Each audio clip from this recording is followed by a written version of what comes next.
అందరికీ నమస్కారం అండి. ఈరోజు అనంతపురం నగరంలోని స్థానిక ప్యారడైజ్ ఫంక్షన్ హాల్ నందు కేఎం షకీల్ షఫీ గారి ఆధ్వర్యంలో సేవ్ ఆర్డిటి అనేటువంటి నినాదంతో ఒక రౌండ్ టేబుల్ సమావేశం నిర్వహించడం జరిగింది. ఈ రౌండ్ టేబుల్ సమావేశానికి రాజకీయ పార్టీలకు అతీతంగా ప్రజా సంఘాలు, అలాగనే మత పెద్దలు, స్వచ్ఛంద సంస్థలు, మేధావులు, విద్యావంతులు, విద్యార్థులు, మహిళలు పెద్ద ఎత్తున హాజరు కావడం జరిగింది.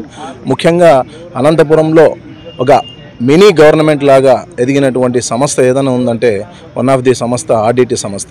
అలాంటి ఆర్డిటి సంస్థ నిస్సాహితులైనటువంటి ఎన్నో వర్గాల నిరుపేద కుటుంబాలకు అండగా నిలిచినటువంటి ఈ యొక్క సంస్థ సేవలు అభినందనీయం.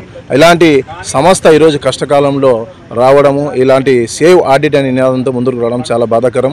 ఎందుకంటే ఎన్నో సంవత్సరాల నుంచి వాళ్ళు అన్ని వర్గాల ప్రజలకు, ముఖ్యంగా విద్యార్థులను క్రీడా రంగంలో ప్రోత్సహించే విధానంలో కానీ, వైద్యపరంగా నిస్సాయ స్థితిలో ఉన్నటువంటి, ఆర్థికంగా నిస్సాయ స్థితిలో ఉన్నటువంటి ప్రజలకు అండగా నిలబడడం, అలాగనే ఈ ఆర్డిటి సంస్థ ద్వారా ఎంతోమందికి ఉపాధి కల్పించడం, ఈ బత్తలపల్లి, అలాగనే కనేకలు, అలాగనే కళ్యాణదుర్గం ఏదైతే ఉన్నాయో ఇక్కడ అన్నీ కూడా హాస్పిటల్ ఏర్పాటు చేసి ఈరోజు కరువు ప్రాంతం నిలవైనటువంటి అనంతపురం జిల్లాలో అండగా ఉంటూ రాష్ట్ర స్థాయిలోనే ఒక 12 జిల్లాల్లో ఉత్తమ సేవలు అందిస్తూ రాష్ట్రపతి చేతుల మీద కూడా ఉత్తమ సేవల అవార్డు అందుకున్నటువంటి సంస్థ ఏదైనా ఉందంటే ఆర్డిటి.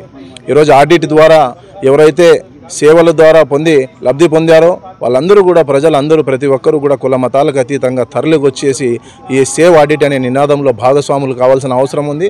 ముఖ్యంగా ఏదైతే ఎఫ్సిఆర్ఐ సంబంధించిన ఇది నిధులు ఏవైతే నిలుపుదల చేసిందో కేంద్ర ప్రభుత్వ వైఖరి, అది వాళ్ళ యొక్క ఆలోచన ఖచ్చితంగా అనాలోచిత నిర్ణయాన్ని వెనక్కి తీసుకొని దాని మీద డిపెండ్ అయినటువంటి ఎంతోమంది 400 మంది విద్యార్థులు వాళ్ళ విద్యాభ్యాసాన్ని విద్యాభ్యసించే దిశగా వాళ్ళకి నిధులు కేటాయించేటువంటి ఆ యొక్క పరిస్థితిని నీరుగార్చే ప్రయత్నం చేసేటువంటి ఆ నిర్ణయాన్ని వెనక్కి తీసుకునే దిశగా అందరూ కూడా, అన్ని వర్గాలు కూడా మమేకమవుతూ అందరి అభిప్రాయాలను గౌరవంగా తీసుకుంటూ ఒక మంచి అజెండాతో, భవిష్యత్తు కార్యాచరణతో ముందుకు వెళ్లే దిశగా ఈ యొక్క సేవ్ ఆర్డిటి అనే నిదానంతో ముందుకు రాబోతున్నారు.